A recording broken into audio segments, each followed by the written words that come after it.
This presentation has been produced by Education Scotland Attainment Advisors for practitioners to support reflection around remote learning and equity.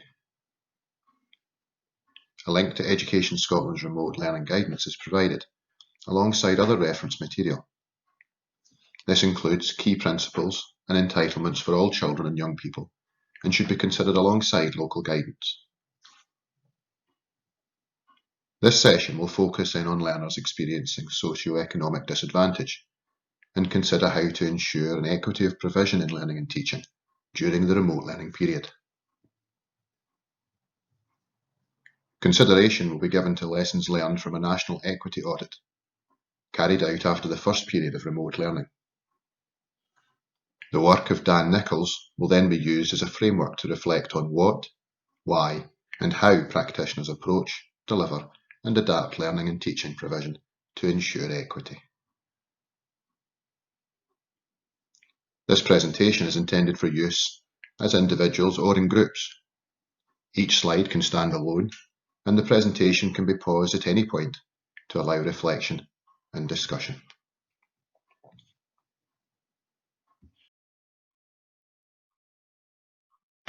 Information from a National Equity Audit carried out by the Scottish Government in 54 representative schools across all local authorities may help to deepen our understanding of the impact of COVID-19 on learners during the first school closure period.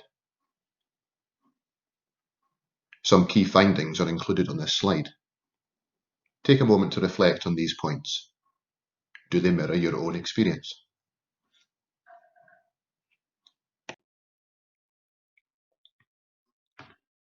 There are many pieces of research that can help practitioners to explore their educational practice. In his article, Urgent Action Required, Dan Nichols challenges practitioners to create effective distance learning through the eyes of disadvantaged children throughout the pandemic. He suggests doing this through the consideration of 6 key principles, as outlined on this slide. This is one approach, and as with any research, this should not be regarded as definitive, but as something that can be used alongside local and national guidance as a framework for deepening thinking and challenging practice to improve outcomes. As such, these principles will be used to consider how to deliver a manageable but high-quality learning experience for all learners and their families.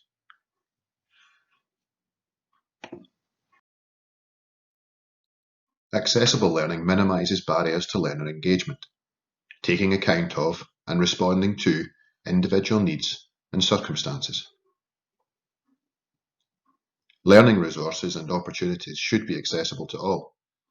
Just as practitioners would identify barriers and make adaptations in the physical classroom, it remains our responsibility to ensure that this also applies in the remote learning environment. This can be approached in a variety of ways. It is important to ensure access to appropriate physical resources. This might include learning materials, textbooks, or digital devices.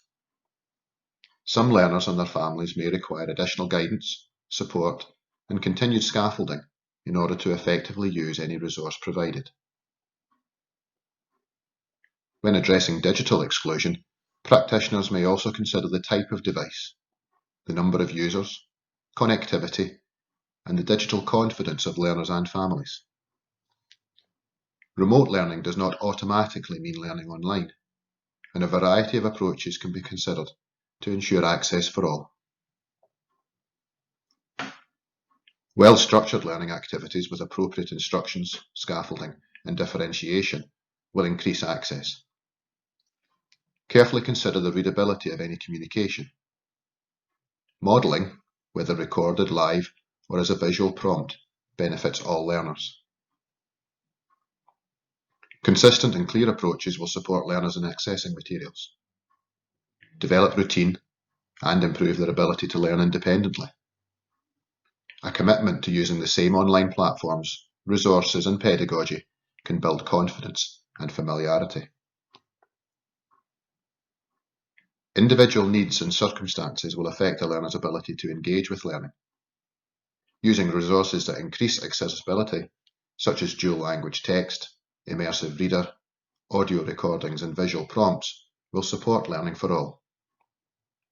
Practitioners may also consider adapting materials, being mindful of differences in home circumstances.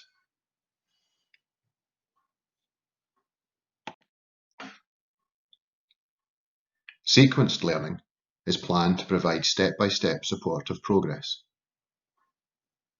While learning remotely, we must be aware of the learning sequence to ensure that all learners have the prior skills and knowledge to access each stage of learning. Challenging assumptions about what learners already know is important. Repetition can be demotivating, while expecting high-level prior knowledge can create barriers to engagement for learners who do not have the necessary foundations.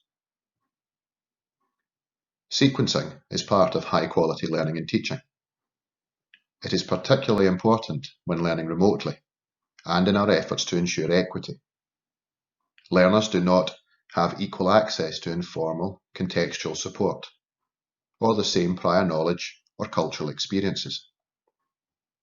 In the classroom, a learner who does not understand a word, reference, or context can discuss with a friend or easily ask the teacher. In the classroom, a teacher will often set the scene and explain key terms and cultural references. If not replicated remotely, a sequence of learning might begin with an assumption that presents a barrier to learning. Equitable sequencing can be supported in a variety of ways. Each learning sequence should have a strong narrative, which is shared with all learners. This narrative makes explicit where each learner is, where they will go with their learning, and importantly, how they will get there. This narrative is empowering and motivating for learners and ensures all learners are considered explicitly within planning. Within this narrative, each task has a clear and explicit purpose. When considering the current challenges faced by learners, their families, and practitioners, it is important to ensure that tasks, experiences, and instruction provide maximum impact for the time and energy spent planning, completing, and responding to them. It is important to consider the prior knowledge and cultural context of learners. We can match learning tasks, experiences, and instructions to learners, or provide scaffolding such as an introductory video clip or a glossary of terms. This may present an opportunity to involve support staff in additional scaffolding.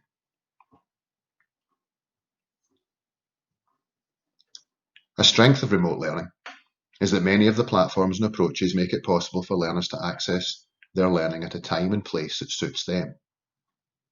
Through ensuring learning is available at all times, we can support learners who miss stages in the sequence and encourage independent consolidation. Providing learners with access to the full sequence of learning at all times supports equity. Proportional learning is achievable, meaningful, and encourages completion. It is important to consider whether learning is achievable. Learning needs to be meaningful and manageable for learners, their families, and practitioners. Too much or too little, too easy or too hard, can encourage learners to switch off and opt out. Proportionate expectations can increase motivation, confidence, and self-belief. In a secondary setting, it is also important to be mindful of the collective demands on learners. Helen Barnard, Acting Director at the Joseph Rowntree Foundation, points out that although we are all weathering the same storm, we are not all in the same boat. Each learner's circumstances are unique and will vary in relation to the amount of time, space, family guidance, and resources available. It is important to consider what is achievable for each learner and their family. Practitioners may wish to consider how learning is sequenced and divided. Some learners will benefit from a more scaffolded approach, with learning provided in manageable blocks that can be completed in shorter periods of time. It may help to think about the self-regulation skills and concentration spans of learners when designing learning activities. The quality of learning is more important than the quantity. Learners may be overwhelmed by a high volume of work, but many are also quick to realise when work lacks meaning. Children are entitled to a broad curriculum set within the 4 contexts for learning. Schools contribute to equitable access across curricular areas such as creative arts, technologies, and sciences. Differentiation and clear success criteria support learners to understand what successful learning looks like and how to meet or exceed expectations.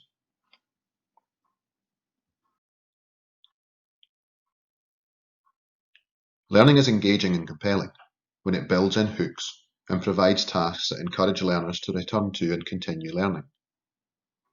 Dan Nichols makes the point that learners from socially disadvantaged backgrounds are more likely to opt out of learning, making engagement a key priority for practitioners. It is important to ensure that engagement is tracked in school and that this information is used to support engagement of all learners. The design of learning is crucial to support the engagement of learners and is referred to in previous and subsequent sections. Giving learners ownership and involving them in shaping their own learning can increase learner engagement and provides valuable feedback. Relationships between the teacher and learner and between peers will influence engagement in learning. It is important to build on existing relationships and knowledge of learners' interests to maximise relevance and motivation.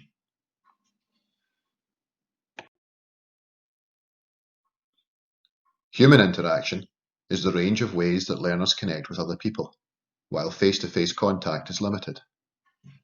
Human interaction is vital for learning. Remote learning risks an over-reliance on digital devices and independent activity. Connection and collaboration with adults, peers, and family members shapes thinking, increases motivation, and supports confidence and well-being.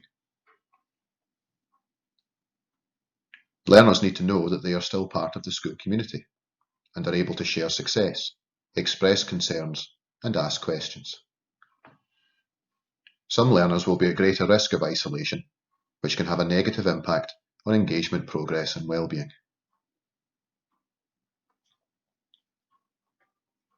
A range of approaches are being used by schools to maintain human interaction during remote learning. Teachers regularly check in with learners and their families to support learning and well-being. Where appropriate, digital technology can support this through peer marking, story time, modelling, class chats, and verbal feedback. Partners can often engage with learners and their families in different ways to schools. Partners can support learners and families in most need, or for whom an alternative approach to interaction is appropriate. The Equity Audit tells us that parents appreciate regular communication and opportunities to engage. Effective communication provides accessible support to families, an organic feedback mechanism for practitioners, and a continued sense of community.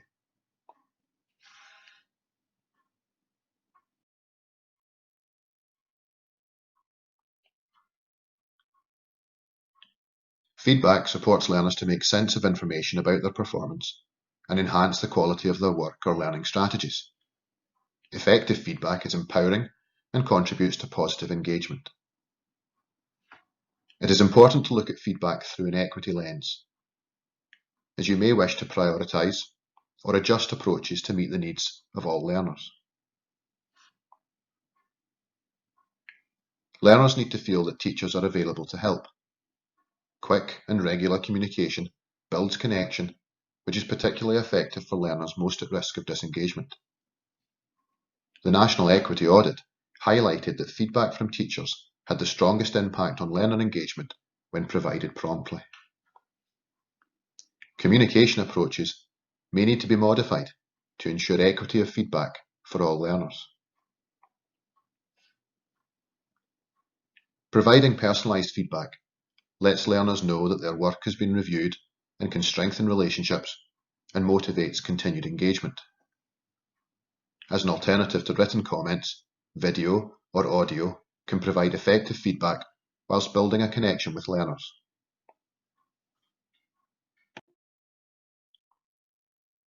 References and links are provided to the main sources of material used in this presentation. Further support and guidance around equity is also available in the National Improvement Hub. Thank you for taking the time to consider the points raised in this session and your continued efforts to support equity during this challenging period.